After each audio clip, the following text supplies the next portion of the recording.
Welcome to the second and the concluding part of the series titled How to Succeed in Difficult Times. To know about the second key success factor, we need to know about the inspiring story of James Stockdale. In 1965, during the Vietnam War, a US Navy pilot named James Stockdale's plane is shot down. James Stockdale is captured and held captive as a prisoner of war for over 7 years. During his captivity, he was repeatedly tortured and had little reason to believe that he could make it out alive. As a prisoner, he had control over nothing. Eventually, he found a way to stay alive by confronting the harsh reality of his situation and embracing it while nurturing a strong belief and positive faith that things will get better. When he was eventually released and returned to the US, he was barely able to stand straight. He was honored by the US government in 1976, and he eventually retired as a decorated official of the United States Navy. So why is his story important? You see, his principle of confronting reality while maintaining the belief of a positive outcome came to be known as the Stockdale Paradox. And Stockdale Paradox, it's the basis of our second key success factor. Well, now you must be wondering, what are we talking about, right? First visualization and then confronting reality. Are they not contradictory things?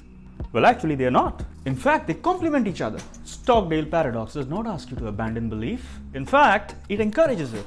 There is a caveat though. It says, if you're only positive without confronting the reality of your situation, then your outcome is not going to be what you desire. So to get what you want, you have to face what you have first. Now what happens if you don't confront the reality? When someone is frequently sick, they go to a doctor. Why do they do that? Because they need a cure, a medicine, which only the doctor can prescribe. So what does the doctor do? The doctor diagnoses and in the process tries to establish two key areas. The first one, accurate facts of the current problem and its depth. The second, the origin or cause of the problem. And why does a doctor do that?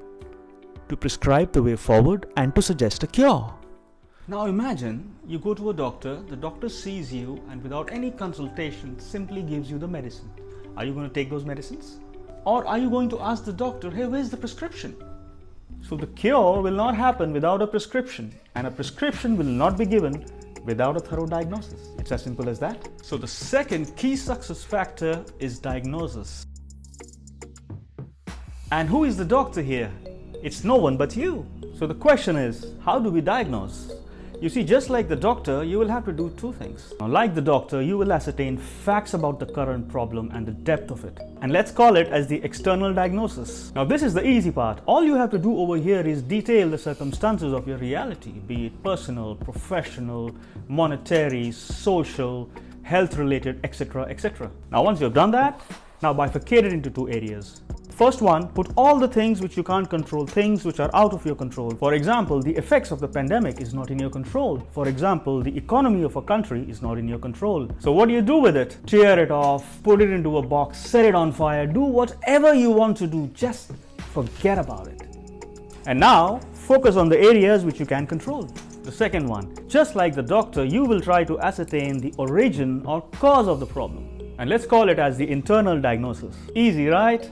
Well, on the contrary, this is the difficult part because this requires you to talk to the person in the mirror and ask a fundamental question about change. What needs to change in me?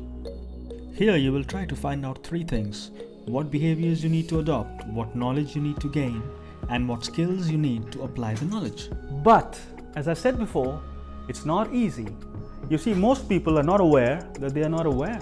You see, in the famous book Insight, written by Dr. Tasha Eurich, she shares a shocking finding on a research that she conducted on self-awareness. And this is where it gets interesting. See, the research states that 95% of the people believe that they're self-aware.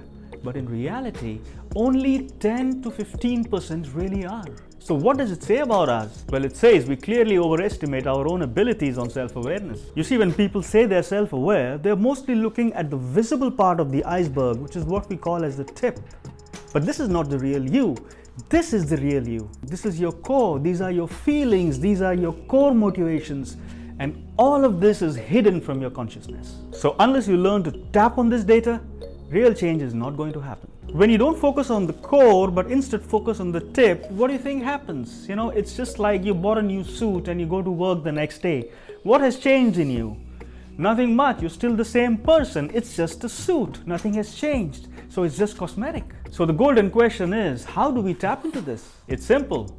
Ask the right questions. So while doing diagnosis, ask questions which start with what and how. For example, what can I change to achieve my goal? How do I move ahead with my plan? At the same time, avoid the why question. Why am I here? How does it sound? Depressing, isn't it? And the second thing you can do is take feedback from others. You see, while taking feedback, don't take it from a random person whom you've just met a week before or from your 3,000 Facebook friends. Take feedback from only those people who know you well and who are invested in you. So it's now time to move to the next step. You see, you as a doctor have done very well by doing the diagnosis. Now, let's write a prescription. And the prescription is action plan.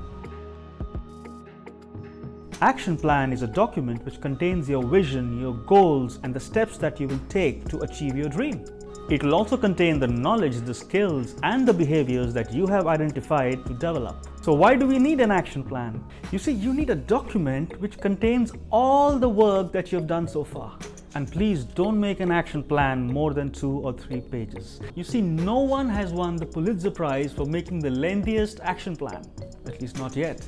If vision is your destination, then the diagnosis and the action plan that you have made is the bridge that you have constructed to reach that destination. Now, for the bridge to be sustainable, you need something else. What you need is foundation, pillars. And the pillars are what we call as values. And the 2 values that you have to demonstrate throughout your journey is self-belief and persistence. I'm sure you must have seen plethora of content on self-belief, so I'm not going to blabber about it much. Instead, I'm going to share with you a scientific fact on self-belief. So have you heard about the term placebo effect? Placebo effect happens when sometimes a fake treatment like saline solution or distilled water can improve the condition of a patient. And this happens because the patient is told that the treatment is going to be beneficial to him. So more a patient believes that he's going to benefit from the treatment, more is the likelihood that the patient will actually benefit from it, even if all that was provided to him was just distilled water. This is the power of self-belief. None of these 4 success factors work in isolation. In fact, they work in tandem. If you don't visualize and create a vision, then you don't have meaning or purpose in life. If you don't do diagnosis, then you can't build a bridge or a path which is needed to achieve your vision. If you don't create an action plan, then why do the diagnosis? And if you don't have self-belief and persistence, then why even bother to dream?